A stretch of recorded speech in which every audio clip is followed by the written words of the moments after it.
वरदे हरी विठ्ठल श्री ज्ञानदेव तुकाराम पंढरीनाथ भगवान की जय। माऊली ज्ञानेश्वर महाराज की जय।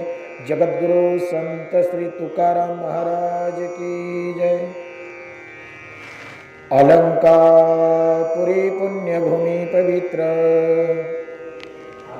जिथे नांदतो ज्ञान राजा सुपात्र, तया आठविता महापुण्य राशी।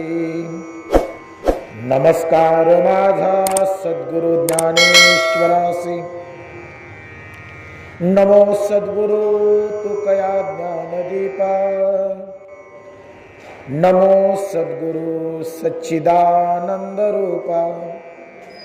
नमो सद्गुरु भक्त कल्याण मूर्ती। नमो सद्गुरु भास्करा पूर्ण कीर्ती। जयांचे केलिया स्मरण, होय सकळ विद्यांचे अधिकरण। तेची वंदो श्रीचरण ते श्रीगुरूंचे नमस्कारोनी आता। अध्यात्म ज्ञान नित्यत्वम तत्वज्ञानार्थ दर्शनम एतज्ज्ञानमिति प्रोक्त मज्ञानम यदतोन्यथा। माऊली महावैष्णव श्रीमंत श्री ज्ञानेश्वर भगवान आणि भगवान गोपाल श्रीकृष्णजींनी धर्मक्षेत्रे कुरुक्षेत्रावर अर्जुनाला सांगितलेली श्रीमद भगवद्गीता आणि त्या गीतेवर ज्ञानेश्वर महाराजांनी ज्ञानेश्वरीच्या रूपानं सुंदर अशी केलेली टीका। त्या ज्ञानेश्वरीतील किंबहुना श्रीमद भगवद्गीतेतील 13वा अध्याय आणि 13व्या अध्यायामधील 11 नंबरचा श्लोक आजच्या या दुःखद प्रसंगी प्रवचन रूपी सेवेकरता निवडला। या श्लोकातून भगवंत अध्यात्म ज्ञानाच्या ठिकाणी नित्यत्व प्रगट करायला सांगतायत आणि ज्याचं अध्यात्म ज्ञानावर नित्यत्व आहे त्याला तत्वज्ञानाचं दर्शन घडतं। ज्ञानेश्वर महाराजांचा संजीवन समाधी सोहळा सप्त शतकोत्तर रौप्य महोत्सवी संजीवनी समाधी सोहळा साजरा होतोय। ज्या ज्ञानेश्वर महाराजांनी या महाराष्ट्रामध्ये ज्ञानज्योत पेटविली, ज्या ज्ञानोपारायांनी महाराष्ट्राला सनाथ केलं, ज्या ज्ञानोपारायांनी महाराष्ट्रातील अज्ञान संपविलं आणि संपूर्ण सर्वसामान्य समाजाला ज्ञानाचं दर्शन घडवलं, ते श्रीमंत श्री ज्ञानोपाराय महाराज विश्वमाऊली ज्ञानेश्वर महाराज। त्या ज्ञानोपारायांच्या संजीवन समाधी सोहळ्याच्या निमित्तानं खरं तर आज त्यांना प्रणाम करणं, त्यांना दंडवत करणं, त्यांच्या ठिकाणी नतमस्तक होणं हे प्रत्येक महाराष्ट्रीयन माणसाचं कर्तव्य आहे, काम आहे। ज्ञानेश्वर महाराजांनी ज्ञान प्रगट केलं, लोपले ज्ञान जगी हित नेनती कोणी, म्हणून अवतार पांडुरंगा नाव ठेविले ज्ञानी। ज्ञानेश्वर महाराज ज्ञानाचं प्रगटीकरण आहे। वारकरी संप्रदाय ज्ञानाच्या पायावर उभा आहे। ज्ञानदेवे रचिला पाया, उभारिले देवालया। संप्रदायाचं मूळ ज्ञान आहे आणि ज्या ठिकाणी ज्ञान आहे ना त्या ठिकाणी जीवनाची आदर्शता, जीवनामध्ये समाधान, सुख, जीवनाची यथार्थता ज्ञानाच्या योगानं प्राप्त होते।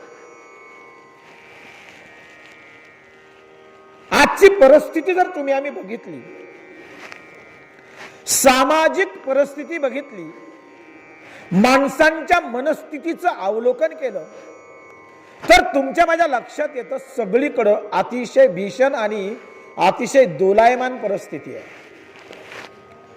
समाज सैरभैर आहे, माणसांची मन सैरभैर आहेत. कुठल्याही प्रकारचं नियोजन, कुठल्याही प्रकारचं एक साचेबंदपणा निसर्गातही राहिला नाही, माणसांच्या जीवन जगण्यात सुद्धा राहिला नाही.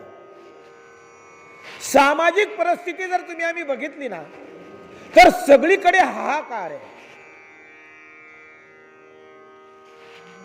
ज्या निसर्गानं तुमच्या माझ्यासाठी, तुमच्या माझ्या जीवनाच्या विकासासाठी ज्या निसर्गानं साह्यभूत व्हावं, तोच निसर्ग आज तुमच्या माझ्या जीवनाच्या खच्चीकरणाच्या मागे लागला. निसर्ग मानवी जमातीवर, मानवावर आक्रमण करतोय. हे आजच्या परिस्थितीवरून तुमच्या लक्षात येतं. गेली 2 वर्ष माणूस केवळ आणि केवळ लढतोय, संघर्ष करतोय. त्याच्या आधीही संघर्ष होता, परंतु गेली 2-2.5 वर्ष संपूर्ण मानवजात संकटात आहे. या ना त्या प्रकारे मानवावर संकट येत आहेत, वादळ येत आहेत, अवकाळी पाऊस पडतोय, कोरोनाचा मार चालूच आहे. या सगळ्या गोष्टी का घडतायत, कशामुळे घडतायत, याच्या मागचं नेमकं कारण काय, या गोष्टींचा विचार माणूस अजूनही करायला तयार नाही. माणसं अजूनही संभ्रमात आहेत, माणसं अजूनही अहंकारामध्ये आहेत, माणसं अजूनही अभिमानामध्ये आहेत. माणसांना याच्या मागचं मर्म कळलेलं नाही. हे नेमकं आमच्या बाबतीत का घडायला लागलं, याच्या मागची कारणं आम्ही शोधली नाहीत. भौतिक कारणं बरीच असतील बर का, विज्ञान याच्या मागची कारणं बरीच देत असेल, पण केवळ वैज्ञानिक कारणच याला कारणीभूत आहेत किंवा वैज्ञानिक कारणच या गोष्टींना साह्यभूत आहेत असं नाही. कुठंतरी अध्यात्माच्या दृष्टीनं सुद्धा आम्ही या गोष्टींकडे बघितलं पाहिजे. विज्ञान सांगतंय का अवकाळी पाऊस येतोय, का पृथ्वीचं तापमान वाढत चाललंय, का आता एका मागोमाग तुफान येत आहेत किंवा ते वादळ येत आहेत, का येत आहेत. उसंत मिळत नाही मानवाला, उसंत. हे का घडतंय, याला कारण बरीच आहेत. वैज्ञानिक कारणांकडे आपल्याला डोकवायचं नाही, पण कुठंतरी आता या गोष्टींचा विचार अध्यात्मातून होणं गरजेचं आहे. जेव्हा कधीही निसर्ग कोपतो, जेव्हा कधीही निसर्ग मानवावर आक्रमण करतो ना, तेव्हा तो स्वतःहून करत नाही, एवढं आम्ही लक्षात ठेवलं पाहिजे. निसर्ग कधीही स्वतःहून आक्रमण करत नाही. एक तर निसर्गाला ते करण्यासाठी कुणीतरी भाग पाडलं. या ज्या गोष्टी घडतायत ना, याला कुणीतरी काहीतरी कारण दिलंय, हे लक्षात ठेवा. हे विनाकारण घडत नाहीये. या जगतामध्ये कुठलीही गोष्ट विनाकारण होत नाही. प्रत्येक घडणाऱ्या घटनेला कारण आहे, प्रत्येक घडणाऱ्या घटनेला.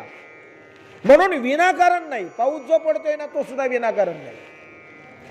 समजा आपलं म्हणणं आहे अवकाळी आहे, नुकसान झालं, आता हे का पावसाचे दिवस आहेत का, हे का पावसाची वेळ आहे का, पण का पडतोय, आम्ही कधीतरी याच्या मागची कारणं डोकावली पाहिजेत. आणि हे एकदम घडत नाही, ही प्रोसेस आहे.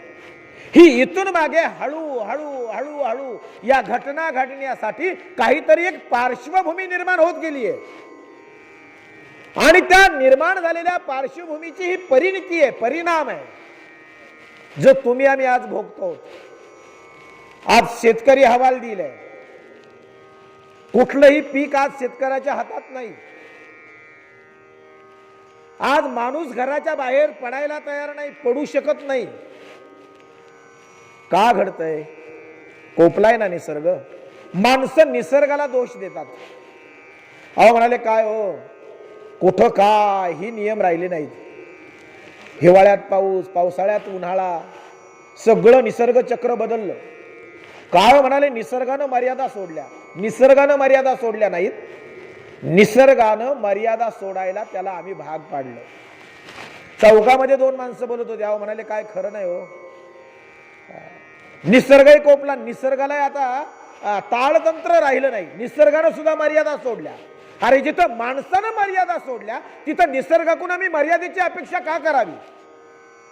जिथं माणूस मर्यादेत वागत नाही, जिथं माणसानं नीतिमत्ता सोडल्या, जिथं माणसानं धर्म बाजूला केला, जिथं माणसानं शास्त्र बाजूला केली, जिथं माणूस नीतिमत्तेनं, धर्मानं, न्यायानं, सत्कर्मांनी वागत नाही, जिथं आम्ही मर्यादा तोडल्या तिथं निसर्गाकडं मर्यादेची अपेक्षा करू नका. आम्ही मर्यादेत वागतोत का? आम्ही नियमात वागतोत का? आमच्या जीवनामध्ये आम्ही नीतिमत्तेनं वागतोत का? कुठंतरी आत्मपरीक्षण करणं गरजेचं आहे, स्वतःमध्ये डोकावणं गरजेचं आहे.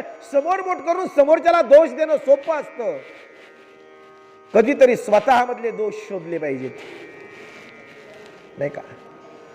समोर बोट करून सगळेच बोलतात, त्यानं असं केलं, त्यानं असं केलं, त्यानं असं केलं, पण माणसं स्वतःकडे कधी बोट करत नाहीत. मी कसं काय करतोय, मी कसं वागतोय, नाही का? आणि म्हणून कधीतरी आता आत्मपरीक्षण करण्याची वेळ आली, माणसाला स्वतःचे दोष बघण्याची वेळ आली, स्वतःमध्ये डोकावण्याची वेळ आली. जग कसं वागतंय हे बोलण्यापेक्षा मी कसा वागतोय हे तपासणं गरजेचं आहे. खरंय ना? मर्यादा कुठंतरी उल्लंघन झाल्या, माणूस माणसासारखा वागत नाही, जगत नाही, त्याचा व्यवहार माणसासारखा राहिला नाही, त्याची कर्म माणसासारखी राहिली नाहीत, माणूस माणसासारखं विचार करेनासा झाला. कुठंतरी आम्ही मर्यादा सोडल्या, निसर्गाला आम्ही दुखावलं, म्हणून निसर्ग. आणि एक लक्षात ठेवायचं, आम्ही कधीही निसर्गापेक्षा मोठं होऊ शकत नाही, प्रकृतीपेक्षा मोठं होऊ शकत नाही. तुम्ही आम्ही सर्व जीव, सर्व प्राणी मात्र प्रकृतीच्या अधीन आहोत आणि प्रकृतीच्या नियमांना धरूनच तुम्हाला आम्हाला जीवन जगावं लागतं. जेव्हा आम्ही प्रकृतीच्या नियमांचं उल्लंघन करू ना, तेव्हा निसर्ग, ती प्रकृती आम्हाला आमची जागा दाखवल्याशिवाय राहत नाही, हे लक्षात ठेवा. आणि माणसानं जेव्हा निसर्ग नियमांचं उल्लंघन करायला सुरुवात केली ना, त्याचा हा परिणाम आहे. आम्ही कुठंतरी निसर्गावर मात करण्याचा प्रयत्न करतोय, कुठेतरी निसर्गाचं खच्चीकरण करण्याचा प्रयत्न करतोय, आणि त्याचा हा परिणाम आहे की कुठेतरी आज निसर्गही आम्हाला दाखवून देतोय तुम्ही काय आहात. 2 वर्ष झालं कोरोनानं आम्हाला दाखवून दिलंय, जो डोळ्यांनी दिसत नाही पण त्यानं सारं जग थांबवलंय. आता पुन्हा येतोय तो ओमिक्रॉन, कोरोनाचं पुढचं व्हेरियंट. दक्षिण आफ्रिकेमध्ये हाहाकार आहे, पुन्हा कुठेतरी सरकारनं निर्बंध टाकले, पुन्हा कुठेतरी नियमावली आली, ओमिक्रॉन येतोय, ओमिक्रॉन येतोय, पुन्हा भीती निर्माण झाली, पुन्हा तिसरी लाट येते की काय ही भीती आमच्या मनामध्ये आहे. पुन्हा माणसं संभ्रमित झाली. हे एकामागून एक आक्रमण येतच चालली आहेत, डोळ्यांनी दिसत नाही पण माणूस थांबला, जग थांबलं. बडी बडी राष्ट्र जे स्वतःच्या ताकदीवर अभिमानाने अहंकार करत होती, अशी अमेरिका, फ्रान्स, इंग्लंड, इटली सारखी राष्ट्र गुडघ्यावर आली. डोळ्यांनी न दिसणाऱ्या विषाणूनं साऱ्या जगाला शरणागती पत्करायला लावली. निसर्ग काय करू शकतो, निसर्ग काय करू शकतो हे तुमच्या माझ्या लगेच लक्षात येतं. आणि म्हणून कोरोनापासून ज्यांनी अजूनही धडा घेतला नाही ना, ज्यांना अजूनही कळलं नाही ना, जे अजूनही भ्रमातच जगतायत ना, त्यांनी थोडासा भ्रमाचा भोपळा फोडणं गरजेचं आहे. कुठंतरी आता या सगळ्या गोष्टींकडं उघड आणि डोळस दृष्टीनं बघणं गरजेचं आहे.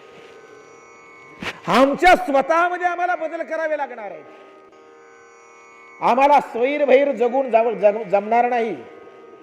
आम्हाला कुठेतरी आमचे नियम ठरवून घ्यावे लागणार आहेत. आमच्या मर्यादा आम्हाला ओळखाव्या लागणार आहेत. त्या मर्यादा जोपर्यंत ओळखून आम्ही त्या मर्यादेत वागत नाहीत ना, तोपर्यंत आम्ही धोक्यातच आहोत. आमचा धोका टळणार नाही. आम्ही सावध झालंच पाहिजे. माणसं सावध व्हायला तयार नाहीत, बेसावध आहेत. माणसांना वाटतं त्याला कोरोना झाला, मला होणार नाही.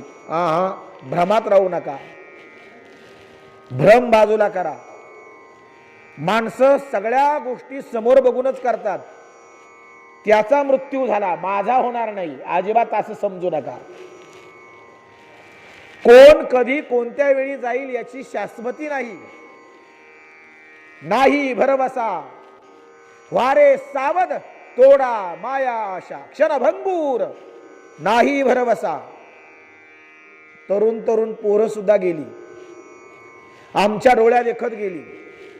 बापानं आपल्या स्वतःच्या खांद्यावर डोंगरा एवढ्या पोराचं मड वाहिलं. महाराज, जगामध्ये सगळ्यात मोठं ओझ म्हणजे आपल्या पोराचं.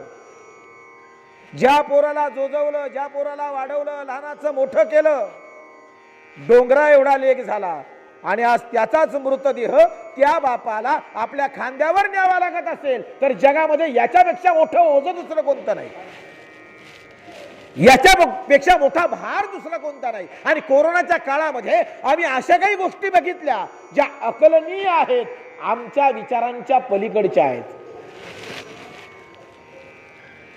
5-5, 6-6 किलोमीटर बापानं आपल्या पोरीचा मृतदेह खांद्यावर नेला. स्मशानामध्ये जळण्यासाठी मृतदेह रांग लावून पडलेत. लाकडं कमी पडली.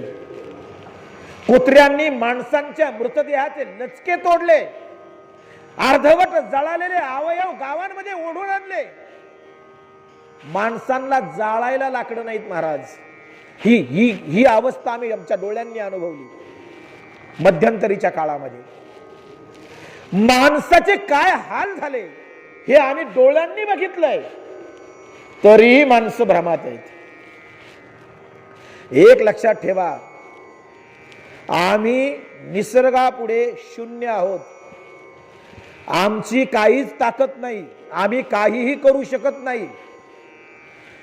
कोरोना आला ना तर तोंड बांधावंच लागेल, काहीच करू शकत नाही. निसर्गाच्या शक्तीपुढे आम्ही काहीच नाही, आम्ही खुजे आहोत. म्हणून एक लक्षात ठेवा, जीवन जगताना नियमात जीवन जगा. जीवन जगताना मर्यादा ओळखून जीवन जगा. जीवन जगताना निसर्गानं जे आम्हाला सांगितलंय ना, जे नियम घालून दिलेत ना, त्या नियमांमध्ये जगणं आम्हाला गरजेचं आहे. आम्ही जेव्हा उल्लंघन करू ना तेव्हा निसर्ग सुद्धा मर्यादा सोडील. आणि निसर्गानं मर्यादा सोडल्या ना की काय घडतं हे दिसतंय आता डोळ्यांनी. म्हणून कुठंतरी आज आम्ही स्वतःला सावरलं पाहिजे, स्वतःला ओळखलं पाहिजे, आमच्या नियमांना आम्ही जाणलं पाहिजे, प्रकृतीनं घालून दिलेल्या नियमांचं पालन झालं पाहिजे. आणि या गोष्टी जोपर्यंत घडत नाहीत, जोपर्यंत समाजामध्ये धर्माची स्थापना होत नाही, जोपर्यंत समाजामधली माणसं सत्कर्मांकडे वळत नाहीत, जोपर्यंत आम्हाला तुमची माझी मानवता, मानव धर्म कळत नाही, तोपर्यंत आम्हाला संकटांना आणि या साऱ्या समस्यांना सामोरं जावं लागणार आहे. म्हणून समजून घ्या, समजून घेणं फार गरजेचं आहे. भगवंत या ठिकाणी सांगतायत अध्यात्म ज्ञान नित्यत्वम. अध्यात्म ज्ञानामध्ये तुमचं नित्यत्व असू द्या, भ्रमात राहू नका. एक दिवस जावंच लागणार आहे, पण जायच्या आधी जीवनाचं समाधान आम्हाला प्राप्त करायचं आहे. आम्हाला जावंच लागणार आहे, आम्हाला मरावंच लागणार आहे, पण मरण्याच्या आधी आम्हाला आमच्या जीवनाचा विजय साजरा करायचा आहे. मरताना जीवनाचा पश्चाताप नको असं जीवन आम्हाला जगायचं. मरताना जीवनाचा पश्चाताप नको. परमेश्वरानं एवढं सुंदर जीवन दिलं, परमेश्वरानं एवढा सुंदर नरदेह दिला, पण वाया गेला. हा पश्चाताप मरताना नको. किती सुंदर नरदेह आहे. शरीर उत्तम चांगले, शरीर सुखाचे घोसले, शरीरे साध्य होय केले, शरीरे साधले परब्रह्म. शरीर उत्तम चांगले, पण आम्हाला त्याचं महत्व कळलं नाही. आम्हाला शरीराची महती कळली नाही. आम्ही तो गमावला, व्यर्थ घालवला, शरीराचा विनाश केला. म्हणून कुठेतरी एका कवीचं मी वाक्य ऐकलं होतं, फार सुंदर आहे. ते कवी म्हणतायत कि यो गाफिल न समझा था दिया था तन रतन तुझको, यो गाफिल न समझा था दिया था तन रतन तुझको, मिलाया खाक में तूने ए सजन क्या कहूं तुझको. वाक्य सुंदर आहे.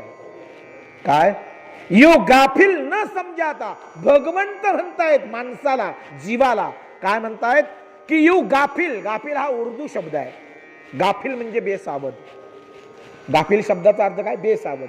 यू गाफिल न समजा था, मला वाटलं नव्हतं तू एवढा बेसावध वागशील, मला वाटलं नव्हतं तू एवढा बेसावध आचरण करशील, मला वाटलं तू या नरदेहाच्या साह्यानं, या शरीराच्या साह्यानं भक्ती करशील, परमार्थ करशील, सत्कर्म करशील, या शरीराचा सदुपयोग करशील, पण तू गाफिल राहिलास, बेसावध राहिलास. यू गाफिल न समजा था, दिया था तन रतन तुझको, रत्नासारखं मौल्यवान शरीर तुला दिलं, पण काय केलंस तू त्या शरीराचं, मिलाया खाक में तूने, राख करून टाकलीस, राख करून टाकलीस शरीराची. मिलाया खाक में तूने, ए सजन क्या कहू तुझको, खेद प्रगट केला ईश्वरानं, खेद. असं वाटलं होतं की एवढा सुंदर नरदेह, आणि एक लक्षात ठेवा, मानवी देहच असा आहे सर्वोत्तम देह. इतर योनींमध्ये जे देह आहेत ते भोग योनी आहेत, लक्षात घ्या. तिथं भक्ती करण्याचा अधिकार नाही, तिथं परमार्थ करण्याचा अधिकार नाही, तिथं कर्म करण्याचं स्वातंत्र्य नाही. इतर योनींमध्ये नाही, त्या भोग योनी आहेत. मानवी जन्मामध्ये तुम्ही आम्ही केलेल्या कर्मांची ती परतफेड आहे. एकमेव मानवी जन्म, एकमेव मानवी देह असा आहे, तिथं कर्म करण्याचं स्वातंत्र्य आहे. काय करावं आणि काय करू नये ही निवड बुद्धी भगवंतांनी तुम्हाला दिली. सद विवेक बुद्धी म्हणतो त्याला आम्ही. तुम्हाला विवेक दिला भगवंतांनी, तुम्हाला ज्ञान प्राप्ती करण्यासाठी हा नरदेह दिला. आम्ही ते करतोय का? आम्ही विवेकानं जगतोय का? आम्ही ज्ञानप्राप्तीसाठी जगतोय का? आम्ही सत्कर्म आमच्या जीवनामध्ये करतोय का?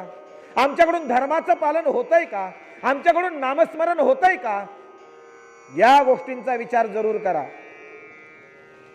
कारण घर बांधण्यासाठी सगळेच जगतात, पैसा कमवण्यासाठी सगळेच जगतात, जमिनी कमवण्यासाठी सगळेच जगतात, लेकरा बाळांना सांभाळण्यासाठी सगळेच जगतात, संसारासाठी सगळेच जगतात.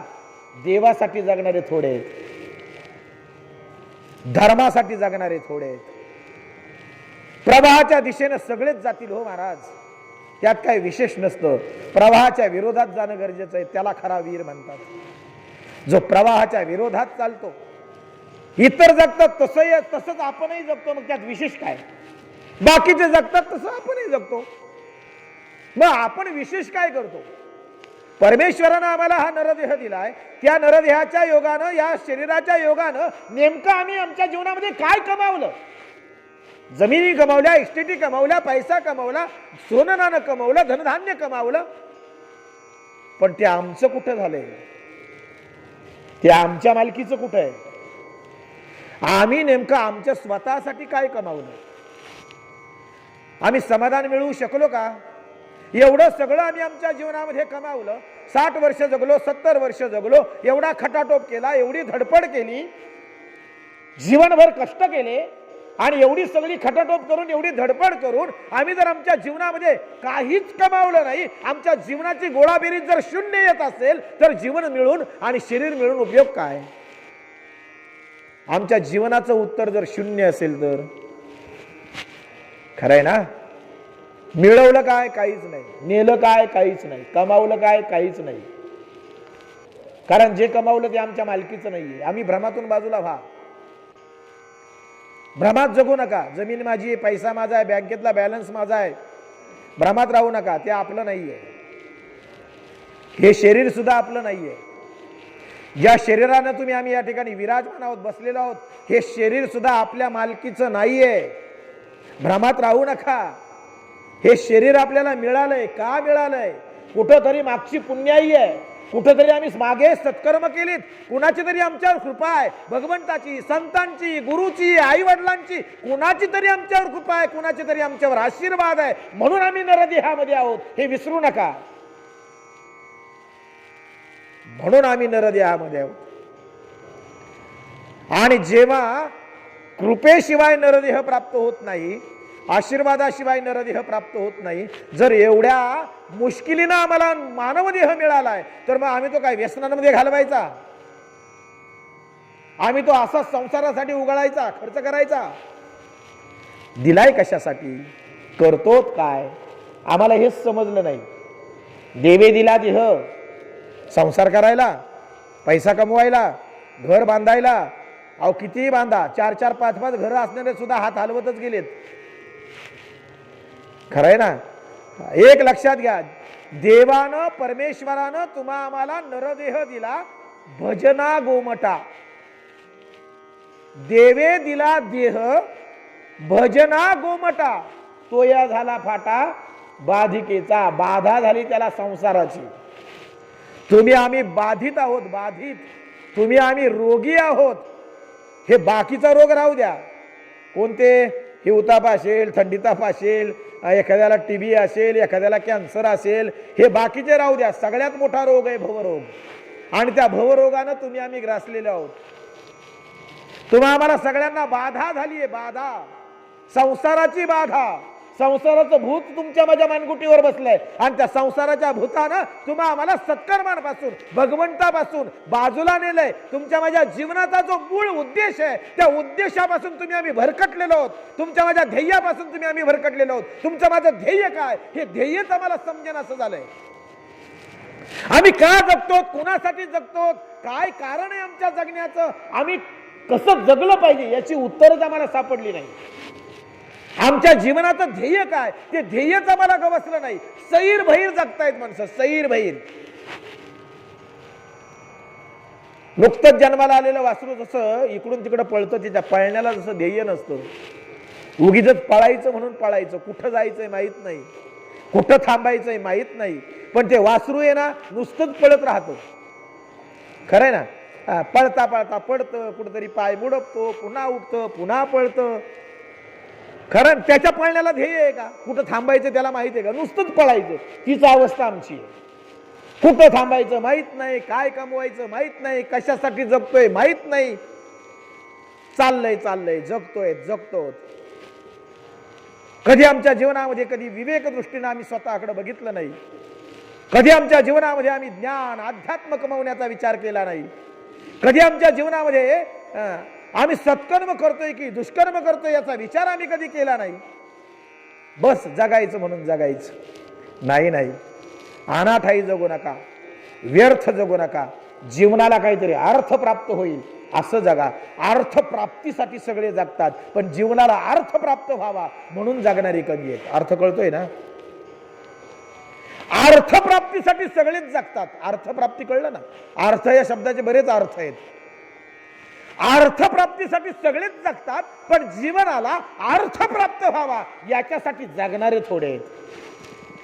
म्हणून जीवनाला काहीतरी अर्थ मिळेल, अर्थ प्राप्त होईल याच्यासाठी जगा. अर्थप्राप्तीसाठी जगू नका, कारण तो कुणाचाच झाला नाही. म्हणून एक वाक्य मी नेहमी सांगत असतो, काही माणसं जगण्यासाठी खातात आणि काही माणसं खाण्यासाठी जगतात. काही माणसं जगण्यासाठी खातात आणि काही खाण्यासाठी जगतात. मग आम्ही ठरवायचं आम्ही जगायचं कशासाठी. खरंय ना. खाल्लं पाहिजे इथपर्यंत बरोबर आहे. जगण्यासाठी खाणं आवश्यक आहे, पण खाण्यासाठी जगू नये. मुद्दा नीट लक्षात घ्या. याच्यातून एकच आम्हाला समजून घ्यायचंय, जीवन मिळालंय, शरीर मिळालंय ना, ते विषय भोगांसाठी मिळालं नाही. शरीर मिळालंय ना, ते इंद्रियांचा विषयांचा उपभोग घेण्यासाठी मिळालं नाही. शरीर मिळालंय ते सत्कर्मांसाठी, शरीर मिळालंय ते भगवत भक्तीसाठी, शरीर मिळालंय ते नामस्मरणासाठी, आणि तेच आम्ही करत नाही. म्हणून आम्ही दुःखी आहोत, म्हणून आम्ही सैरभैर आहोत, म्हणून आम्ही जीवनामध्ये स्थिर नाही, म्हणून आम्हाला समाधान नाही, म्हणून आम्हाला सुख नाही. कारण ज्या ध्येयासाठी किंवा ज्या गोष्टीच्या प्राप्तीसाठी तुम्हाला आम्हाला देह मिळाला, ते ती गोष्टच आम्हाला समजली नाही, ते आम्हाला कळलंच नाही. आम्ही का जन्माला आलो याचा अर्थच आम्हाला उमगला नाही. म्हणून जीवनाचा अर्थ समजून घ्या. आम्ही का जगतो याचा विचार करा, कुणासाठी जगतो याचा विचार करा. विचार करणं फार गरजेचं आहे. विचारानं जगा. अविचारानं सारा मानव अविचारानं जगतोय ना. अविचाराचीच ही परिणिती आहे. हा जो परिणाम आहे ना, तो अविचाराचा आहे. ही जी संकट आहेत, हे जे तुमच्या माझ्यावर पुन्हा पुन्हा पुन्हा पुन्हा आघात होत आहेत, अजून 2 दिवस तरी परिस्थिती निवळत नाही. गेले ना कांदे, शेतकरी बसलाय ना आता तोंडाला हात लावून, काय विलाज, काय पर्याय, काय करणार? काहीच करू शकत नाही, काहीच नाही. पश्चाताप, याच्या पलीकडे दुसरं काही नाही. मग आता कुठपर्यंत आम्ही पश्चाताप करायचा? सावरलं पाहिजे ना, कुठेतरी आम्ही आता सावरलं पाहिजे ना. म्हणून एक करा, तो असा वागतो तो तसा वागतो, हे दुसऱ्याकडे बोट करण्यापेक्षा आता मी स्वतःमध्ये बदल केला पाहिजे. आणि मी स्वतःमध्ये बदल करून स्वतःचं आत्मपरीक्षण करून मी कसा वागतोय हे आम्ही आमच्यातले दोष शोधायला सुरुवात केली पाहिजे. दोष शोधून जेव्हा आम्ही आमच्यातले दोष दूर करू ना, तेव्हा मला वाटतं कुठेतरी समाजामध्ये हळूहळू हळूहळू सत्कर्म व्हायला सुरुवात होईल, बदल व्हायला सुरुवात होईल. ज्ञानासाठी जगा, अध्यात्मासाठी जगा. तुमच्या माझ्या जीवनाचं ध्येय ते आहे. आणि जो ज्ञानप्राप्तीसाठी जगतो, जो अध्यात्मासाठी जगतो, अध्यात्म म्हणजे काय हे आधी नीट समजून घ्या. अध्यात्म म्हणजे मग टाळ घ्यायचा गळ्यामध्ये, माळ घालायची, गंध लावायचा, वारी करायची. तुम्ही याला जर अध्यात्म म्हणत असाल तर थोडासा तुमचा माझा अर्थ चुकतो. कसं जगायचं? माणूस आहोत या जाणीवेतून तुमची माझी मानवता तुमच्या माझ्या अंतकरणामध्ये जागृत होणं गरजेचं आहे. आणि मी माणूस आहोत, माणसानं माणसाशी माणसासारखं वागावं, आचरण करावं म्हणजे अध्यात्म. लई सोपी व्याख्या आहे. अध्यात्म म्हणजे गळ्यात माळ घालावी, गंध लावावा, ज्ञानेश्वरी वाचावी, वारी करावी म्हणजेच तो आध्यात्मिक, ही व्याख्या करू नका, ती मर्यादित व्याख्या आहे.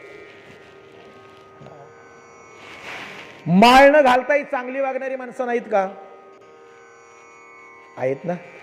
वारी न करताही चांगली वागणारी माणसं नाहीत का? आहेत ना. म्हणून तो साचा नाहीये. माळ घालूनही वाईट वागणारे नाहीत का? आहेत ना. नाही कुठं? आहेत की.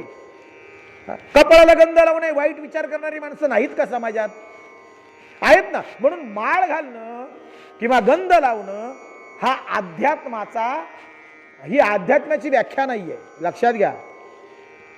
आम्ही माणूस आहोत, मग माणसासारखं जगतोय का, वागतोय का?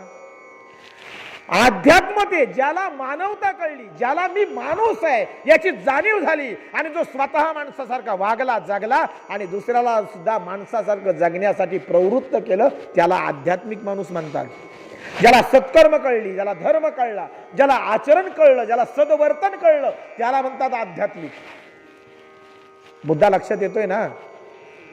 म्हणून अध्यात्मासाठी जगा, याचा अर्थ सत्कर्मांनी जगा, जीवनामध्ये सद्विचारांना थारा द्या, जीवनामध्ये सद्विचारांनी जीवन जगा, चांगलं जगा. म्हणजे मेल्यानंतर किमान माणसांनी म्हटलं पाहिजे, नाही रे चांगला माणूस होता. तुमच्या माझ्या जीवनाचं हे सार आहे बरं का. हा, नाही रे तो माणूस नको होता जायला, तो माणूस चांगला होता, हे तुमच्या माझ्या सगळ्या जीवनाची गोळाबेरीज आहे. तुमच्या माझ्या जीवनाचं ते मूल्यमापन आहे. तो माणूस चांगला होता. खरंय की नाही? हे तुमच्या माझ्या जीवनाचं सार आहे. एखाद्याबद्दल माणसं बोलतात, काय म्हणाले जगून उपयोग नव्हता, बरा झाला मेला, हे त्याच्या जीवनाचं सार आहे. किमान आपण मेल्यानंतर समाजानं म्हटलं पाहिजे, नाही रे माणूस चांगला होता, नको होता जायला. मुद्दा कळतोय ना? चांगला जगला, चांगला वागला, चांगलं आचरण होतं, माणूस चांगल्या विचारांचा होता. ही तुमच्या माझ्या जीवनाची फार सुंदर सारगर्भित वाक्य आहेत. त्या माणसाकडे अमुक जमीन होती, इतकी जमीन होती, इतका पैसा होता, बँकेत एवढा बॅलन्स होता, याचा विचार मेल्यानंतर कोणीच करत नाहीत. लोकांना त्याच्याशी काही घेणं नसतं. तो माणूस कसा जगला हे महत्वाचं आहे. किती जगला हेही महत्वाचं नाही. 80 वर्ष जगला, 90 वर्ष जगला की किती वर्ष, फार ते महत्वाचं नसतं. कसा जगला हे महत्वाचं असतं. संतांकडे रोखवा ना तुम्ही. शंकराचार्यांना मिळालं 34 वर्षांचं आयुष्य. शंकराचार्य, आद्य गुरु शंकराचार्य, किती वर्षाचं आयुष्य त्यांचं? 34 वर्षांचं.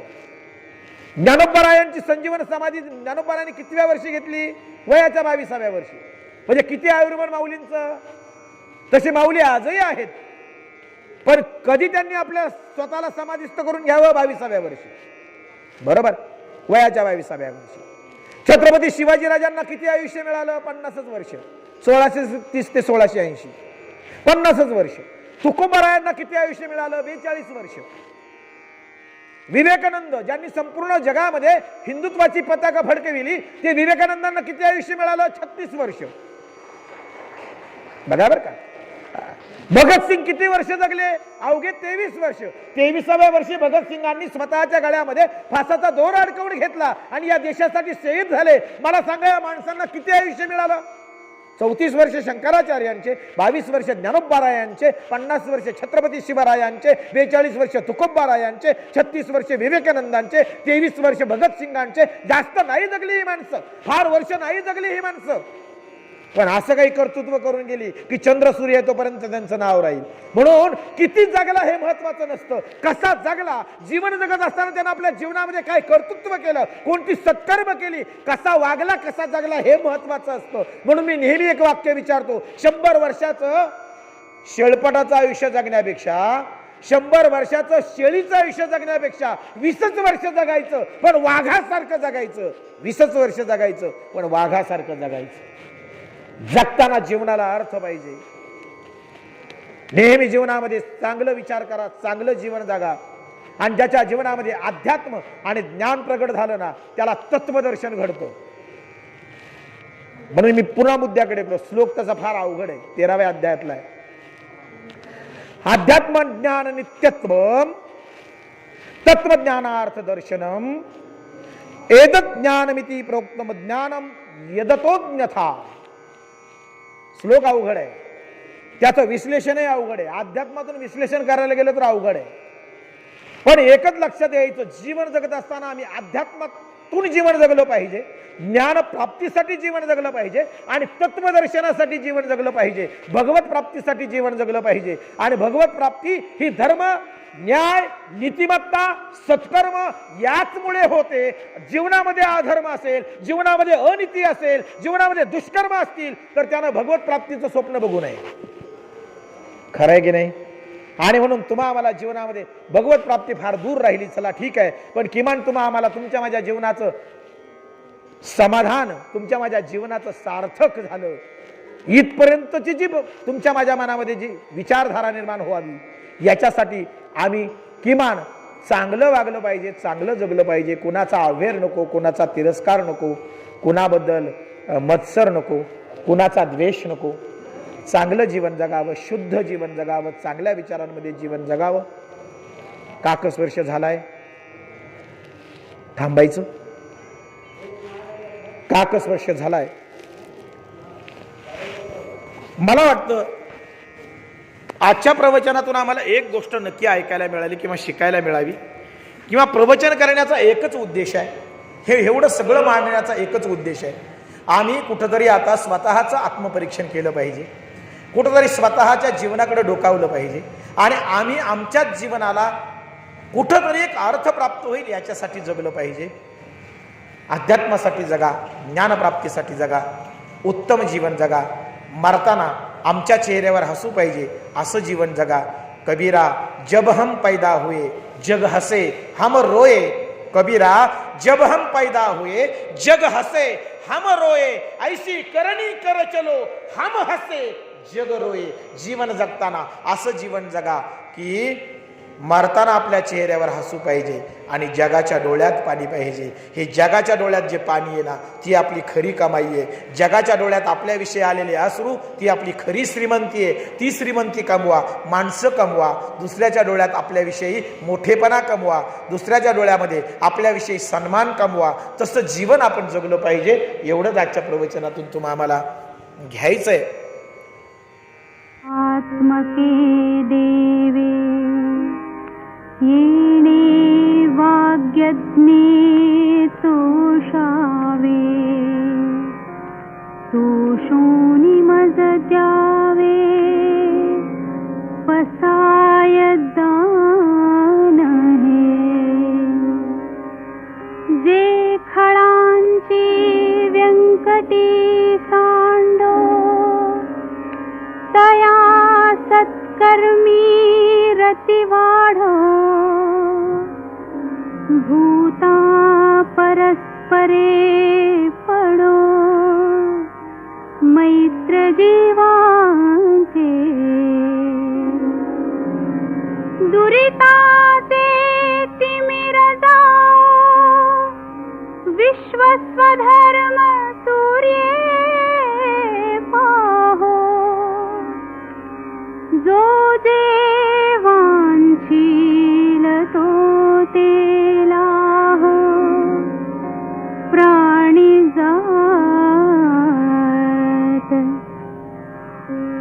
दिशत सकळ मंगळी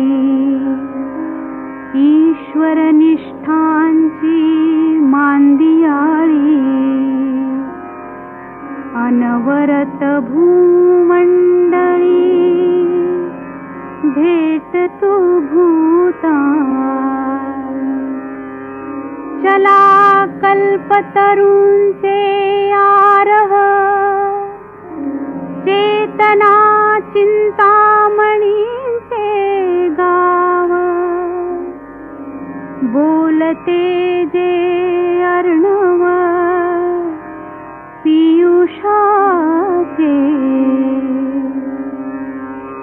चंद्रमे जे अलांछन मार्तंड देता पहिन ते सर्वाही सदा सज्जन सोय रे हो तू किंबहुना सर्व सुखी पूर्ण होनी तिही लोकी भजिजो आदि पुरुषी अखंडित आणि ग्रंथोपजीविये